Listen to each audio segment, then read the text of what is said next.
Indian jail की ऊंची दीवारें और लोहे की सलाखें अपने अंदर एक ऐसी दुनिया छुपाती हैं जो रहस्य से भरी हुई है और जिसे अक्सर समझा नहीं जाता है। जिन लोगों ने कभी जेल की जिंदगी नहीं देखी है, उनके लिए जेल की हकीकत एक रहस्य बनी रहती है।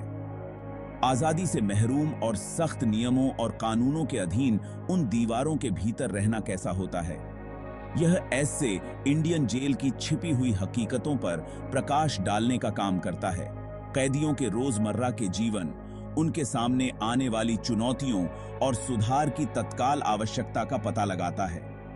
हम भारतीय जेलों के ऐतिहासिक विकास में उतरेंगे, मौजूद विभिन्न प्रकार की सुविधाओं और उनके भीतर की स्थितियों की जांच करेंगे। दैनिक दिनचर्या और सीमित सुविधाओं से लेकर कैद के मनोवैज्ञानिक प्रभाव तक ये बिंतरा बादिशा मर्शमयम जेल जीवन के बहुआयामी पहलुओं को उजागर करेंगे।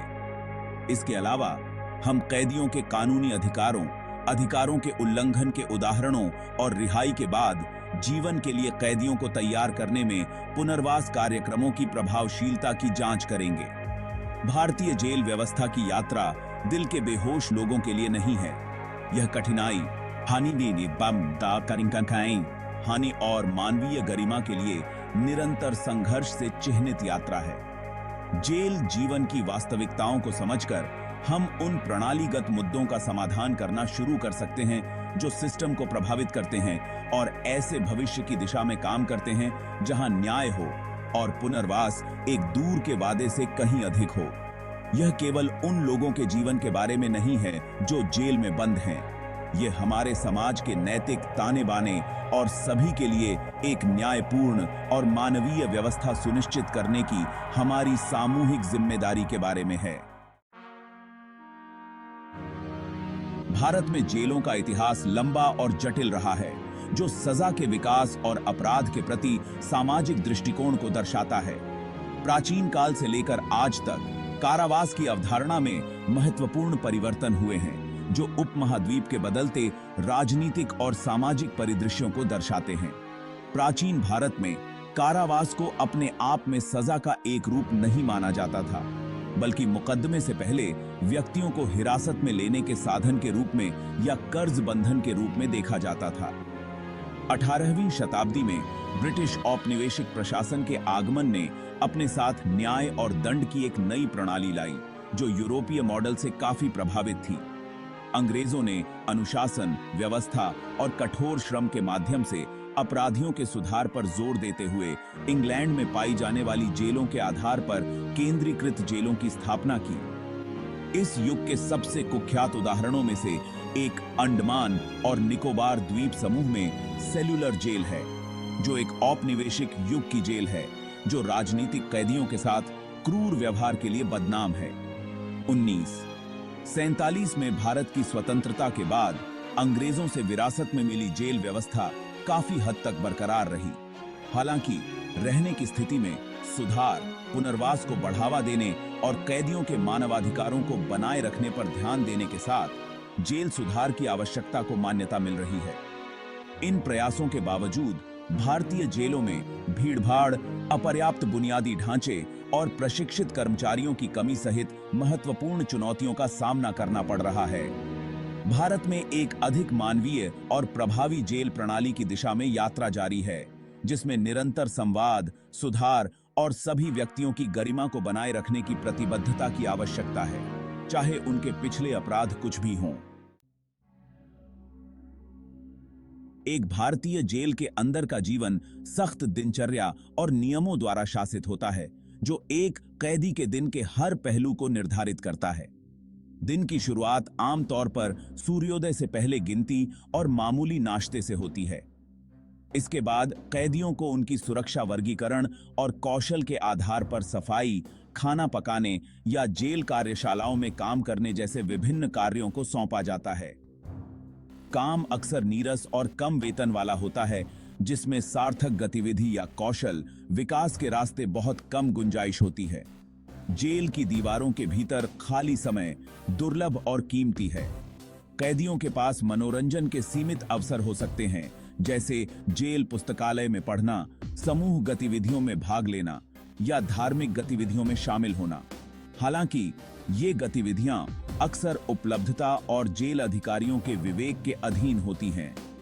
कई लोगों के लिए लंबे समय तक तंग और भीड़-भाड़ वाली कोठरियों में बिताया जाता है, जहां बहुत कम या बिल्कुल भी गोपनीयता या व्यक्तिगत स्थान नहीं होता है।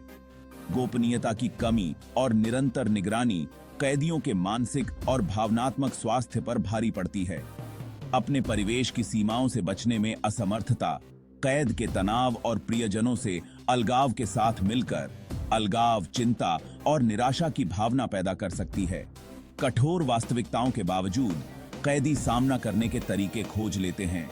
साथ ही कैदियों के साथ संबंध बनाते हैं, आस्था में सांत्वना चाहते हैं या अंततः रिहाई की आशा और मुक्ति के अवसर से चिपके रहते हैं। मानव भावना का लचीलापन सबसे अंधेरी जगहों पर भी चमकता है। आशा के लिए स्थायी क्षमता और जेल की दीवारों के भीतर भी अर्थ की खोज का प्रमाण है। चौथा भाग, सलाखों के पीछे जेल में खाना और स्वास्थ्य सेवा। कैदियों की भलाई के लिए भोजन और स्वास्थ्य सेवा जैसी बुनियादी जरूरतों का प्रावधान महत्वपूर्ण है। हालांकि भारतीय जेलों के भीतर वास्तविकता अक्सर इन बुनियादी मानकों से कम होती है। भोजन अक्सर मात्रा और गुणवत्ता दोनों में अपर्याप्त होता है, जिसमें आवश्यक पोषक तत्वों और विविधता का अभाव होता है। कैदी अक्सर नीरस, दोहराव वाले भोजन की शिकायत करते हैं, जो उनके शरीर को पोषण देने या उनकी आत्माओं को ऊपर उठाने के लिए बहुत कम करते हैं। उचित पोषण की कमी का कैदियों के स्वास्थ्य पर गंभीर परिणाम हो सकते हैं, जिससे वे बीमारी के प्रति अधिक संवेदनशील हो जाते हैं और मौजूदा स्वास्थ्य स्थितियों को बढ़ा देते हैं। भारतीय जेलों में स्वास्थ्य सेवा चिंता का एक अन्य क्षेत्र है। कैदी आबादी की जटिल चिकित्सा आवश्यकताओं से निपटने के लिए जेल अस्पताल अक्सर खराब तरीके से सुसज्जित होते हैं। मानसिक स्वास्थ्य सेवाओं जैसी विशेष चिकित्सा देखभाल तक पहुंच सीमित है और कैदियों को अक्सर इलाज कराने में लंबी देरी का सामना करना पड़ता है। भीड़-भाड़, खराब स्वच्छता और अपर्याप्त स्वास्थ्य सेवाओं का संयोजन संक्रामक रोगों के लिए एक प्रजनन स्थल बनाता है, जो आगे चलकर उन लोगों के स्वास्थ्य और कल्याण को खतरे में डालता है। स्वास्थ्य का अधिकार एक मौलिक मानव अधिकार है और यह अधिकार कारावास पर कम नहीं होता है। सुनिश्चित करना राज्य की जिम्मेदारी है कि कैदियों को पर्याप्त भोजन, स्वच्छ पानी और समय पर चिकित्सा सुविधा मिले। जेल स्वास्थ्य सेवा और पोषण में कमियों को दूर करना न केवल मानवाधिकारों का मामला है, बल्कि सार्वजनिक स्वास्थ्य का भी मामला है।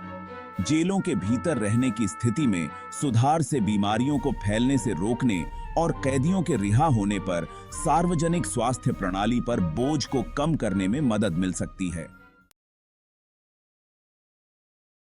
भाग 5, अदृश्य बेड़ियां, मानसिक स्वास्थ्य और कारावास। कारावास का मनोवैज्ञानिक प्रभाव गहरा और दूरगामी होता है। स्वतंत्रता का हनन, प्रियजनों से अलगाव और एक सीमित और अक्सर प्रतिकूल वातावरण में रहने का तनाव कैदियों के मानसिक और भावनात्मक स्वास्थ्य पर भारी पड़ता है। कारावास का अनुभव मौजूदा मानसिक स्वास्थ्य स्थितियों को बढ़ा सकता है और नए लोगों को ट्रिगर कर सकता है, जिससे निराशा और गिरावट का दुष्चक्र पैदा होता है। कैद आबादी में अवसाद, चिंता, अभिघातजन्य तनाव विकार और आत्मघाती विचार आम हैं।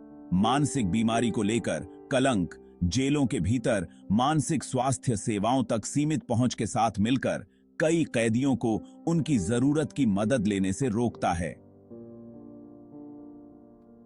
प्रशिक्षित मानसिक स्वास्थ्य पेशेवरों की कमी, अपर्याप्त परामर्श कार्यक्रम और एक अनुशासनात्मक उपाय के रूप में एकांत कारावास के अति प्रयोग से जेल की दीवारों के भीतर मानसिक स्वास्थ्य में गिरावट आती है। भारतीय जेलों के भीतर मानसिक स्वास्थ्य संकट को दूर करने के लिए एक बहुआयामी दृष्टिकोण की आवश्यकता है। इसमें जेलों के भीतर प्रशिक्षित मानसिक स्वास्थ्य पेशेवरों की उपलब्धता में वृद्धि, व्यापक मानसिक स्वास्थ्य जांच कार्यक्रमों को लागू करना और साक्ष्य आधारित उपचारों और परामर्श सेवाओं तक पहुंच प्रदान करना शामिल है। इसके अलावा जेलों के भीतर एक मानवीय और सहायक वातावरण बनाना महत्वपूर्ण है, जो पुनर्वास को बढ़ावा देता है और कारावास से होने वाले मनोवैज्ञानिक नुकसान को कम करता है। कैदियों की मानसिक स्वास्थ्य आवश्यकताओं को पहचानना और उन्हें संबोधित करना न केवल उनकी भलाई के लिए बल्कि रिहाई पर समाज में उनके सफल पुनः एकीकरण के लिए भी आवश्यक है।